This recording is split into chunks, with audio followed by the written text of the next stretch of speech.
మరోవైపు గద్దర్కు పద్మ అవార్డు ఇచ్చే ప్రసక్తే లేదని కేంద్ర మంత్రి బండి సంజయ్ చేసిన వ్యాఖ్యలపై కాంగ్రెస్ పార్టీ కీలక నేత అద్దంకి దయాకర్ స్పందించారు. గద్దర్పై బండి సంజయ్ వ్యాఖ్యలను ఖండిస్తున్నామన్నారు. అలాగే బుద్ధిస్ట్ అయిన గద్దర్ మీకు మావోయిస్టుగానే కనబడ్డారా అంటూ బండి సంజయ్ను ఆయన ప్రశ్నించారు. ఇక గద్దర్ తెలంగాణ ఉద్యమకారుడు, దళిత ప్రజా ఉద్యమకారుడిగా కనిపించలేదా అని బండి సంజయ్ నిలదీశారు.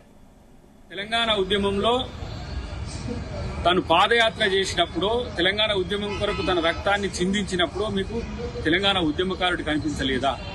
గద్దర్ గారి మీద ఇలాంటి బాధ్యతారహితమైన ప్రకటన చేయడం అది బండి సంజయ్ గారి వ్యక్తిగతమా, బీజేపీ పార్టీ విధానమా, లేకపోతే కేంద్ర ప్రభుత్వ విధానమా? లేదు అంటే కేంద్ర ప్రభుత్వంలో ఉన్న హోంశాఖ యొక్క ప్రకటన ఇది తేల్చుకోవాల్సిన అవసరం ఉంది.